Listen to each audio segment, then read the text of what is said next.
The journey of purpose, most times, you won't feel like you were called, right? You won't feel like you're the kind of person that is supposed to be doing this sort of things, right?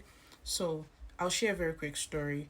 When I was growing up, I grew up in a very disadvantaged place, right? So we used to live in these places where they were like area boys, they were face me, I face you houses. No, we owned our own house, but I mean, we were in that area. And from this place, I would dream. Sometimes I'll have visions where God was telling me to do things like feed a large number of people with food. At the time, I didn't even know that God was calling me into humanitarian ministry. He was calling me to build an NGO. He was calling me to go into helping widows and all of that, right? So me myself, I still needed help. I was in this place where I was saying, God, would you lift us out of here? Would you take us out of this place? And I would have those dreams. I mean, restlessly, night after night, like day after day. Sometimes I'll just close my eyes and the next thing I'm seeing is like me speaking to an influx of people. The line was endless and they would just be asking me for help. And I remember that in some of those visions I'll say to them, I don't have anything, I can help you, I can help you. And fast forward to today, right? I have an NGO. I do a lot of outreaches, community outreaches, rural outreaches, and we share aids, we give people food materials, clothes. We basically just help them with livelihood, right? And I look at where I'm executing from as a young person in my 20s, and I'm like, who is my father? Where did I get the money from? But I'll tell you something, it wasn't me, it wasn't my money, it was God stirring the heart of people to give towards the agenda that he had instigated in my heart, right? And why? Because I followed through, because I believed him enough to launch out, to go out there and say, oh, this is what we're doing, this is what we need. And to my shock, I'm not even going to lie, sometimes I put out a call for funds because we crowdfund a lot with what we do, and I'm shocked. I'm not even going to lie, I'm shocked at how responsive people get. But over time, I've learned to realize that it's not you, it's the purposes of God on you that they are responding to. And because it's God that sends you, he backs you. So he sends a backing, right?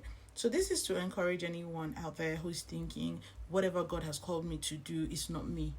I'm not the kind of people that do this. I'm too small for God to put this on me, and then you're shutting it down and you're doing nothing. I'm going to tell you the danger of what you're doing. You're actually punishing people who you're being sent to by your disobedience. It's called disobedience. That's what it's called, right? And on the journey of purpose, you're going to stand before God one day and you're going to give account as to what he has said you should do. Are you going to come back and tell him because you felt unworthy, because you felt some sort of imposter syndrome, that's why you didn't do it? Those kind of excuses are not going to hold ground. So you better get yourself up together and go do what God wants you to do, because really time is going and purpose is timed. Just in case nobody told you, I'm telling you now, purpose is timed. You don't have forever to do purpose, right? And I think we forget that your exact composition, what God took to make you, your realities, your struggles, your pains, your joys, your wins, it can't be exactly the same for another person.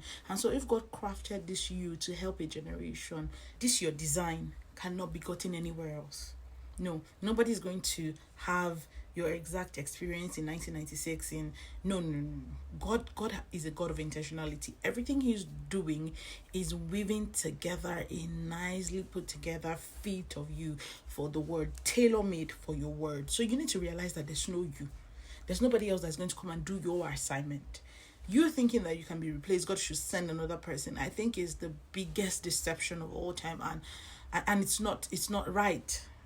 He's going to bring someone else to do what you want to do if you constantly keep giving excuses and you won't do them. But it's like a replaced plan now. I need you to know that you're highly important in the grand scheme of things. In God's agenda, you are very, very, very important, and no assignment is small.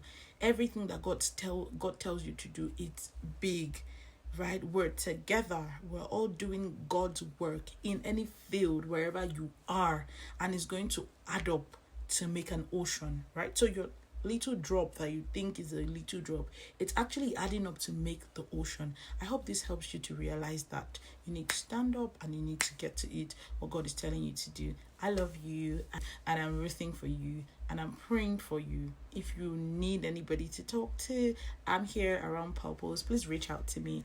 Gladly, I'm going to take all your questions and for free. Let's do this.